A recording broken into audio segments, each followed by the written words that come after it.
Your physical reflection is a representation of how strong you are mentally and emotionally. My most expensive expense is myself. It's coaches, seminars, knowledge. Everything is me learning. That is my most expensive expense every single month.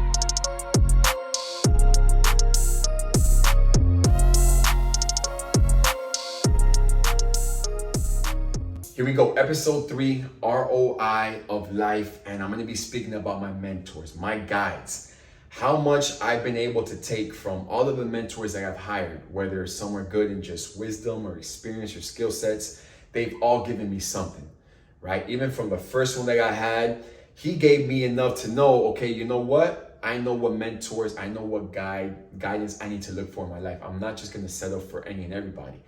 You have to think like that, right? There's going to be people, you cannot expect to just hire a mentor, hire a coach and him be the perfect fucking coach for you. If he's sub perfect, right? Again, nobody's going to be perfect, but if he's sub your expectations, at least you know what not to, hire next time. That's what I learned, right? When I made my first investment into a coach, right, which was a marketing coach, I learned what not to look for in my other coach. I still took the little bit that I could, but most of it was what I just don't want in my next coach. And every time I invested, my coaches and my decisions got better. And I think that's a great concept to apply to everything in life. You have to have tried enough things. You've had to have tried enough things with an open mind to be able to say, you know what, even though this wasn't the best, what did I get from this? As far as what was I able to take away, what was my takeaway, but what was the one thing, the 2 or the 3 things that I just don't want in my next coach? Boom, you'll be able to identify that with the next coach. So many people don't start shit because they don't find the perfect fucking coach. They don't find the perfect fucking spouse. They don't find the perfect fucking friend, so they stay stuck in their bubble. You are limiting, or even killing. You are not even limiting. You are killing your fucking potential. So what I've gotten from my coaches, right, as much as I invest into coaches, right, it's not necessarily to grow my business, even if some are business coaches, it's to grow myself. Just this morning, I had a call with my coach, and this is one of my coaches who I invest thousands of dollars every month, right? And I didn't learn not one skill set from him, and he doesn't even have as much life experience as I have, but he still said something so wise that I was able to take from it. And all he was, and this guy's not about mindset at all, right? But he's ran in the game for a little bit. He's had his laid his footprints in the game long enough to have learned a thing or two.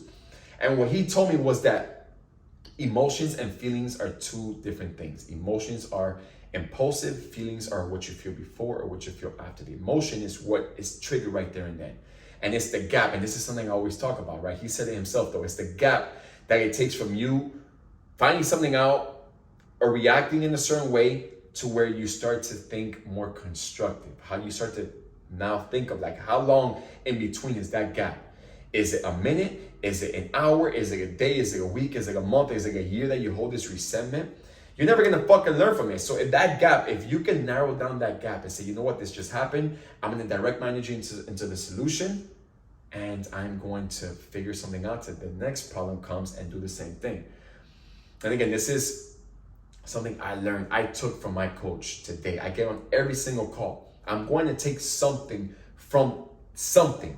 I'm going to take something from nothing, right? The coach or the person speaking, or it could be one of the other coaches, it could be a guest speaker. I'm going to take something from something. Personal development is so fucking crucial. When you open your mind, when you are receptive to now learning things, and you almost like the feeling of waking up and wanting to learn something, right? You like the feeling, and you put in the effort to buy a plane ticket, rent a hotel, spend thousands of dollars to fly out, cross country, out the country to go learn something, right? This is the fucking cheat code of life. So I invest my most expensive expense is myself. It's coaches, seminars, everything, right? Knowledge, everything is me learning. That is my most expensive expense every single month. And that's one thing that I learned from my second coach, as a matter of fact, because he was telling me how he had just started with a coach and how important it is to never think as a coach that you got shit figured out. Right? You're almost climbing the brackets of I have my next two coaches already lined up. This is fucking chess I'm playing here. I have my next two coaches lined up because I'm climbing the brackets. All right. If I just jump to the coach that I want to get, the one that I want to get after the one that I'm getting next, I'm skipping a very crucial phase here. Right. So I'm going to hire this guy right now in January. Today is December 14th. Next month, I'm about to hire him. His name is Craig Valentine. Fucking beast of a structure and just helping you to build your internal team. And then after that, I'm gonna hire Bedros, right? This is a guy, ironically, this is the guy, this guy that I'm gonna be hiring very soon, right? Is actually the guy that introduced me to my last two and my future one coach, 3 coaches. And I've climbed the fucking brackets. So important to know that whatever it is in your life that you lack, and it all starts with you. Don't expect to hire a business coach if you're 100 pounds overweight. It's just not gonna work. That guy's not gonna teach you nothing. He or she's gonna put you through so much work. You're not gonna be fit for it. Remember, it's not about you hiring a business coach to have them put you in the dirt and get down and do push-ups. It's if you're out of shape, if you're emotional, your mental is fucking weak, and that person puts you to work, you're gonna fucking fold. You're going to fold. Best thing you can ever do is hire a coach that's gonna get your health up. If not, do it your fucking self, but do that before you think you're gonna go out there and learn this skill set, master this craft, and you're not fit for it. And again, your physical reflection is a representation of how strong you are mentally and emotionally. That's it.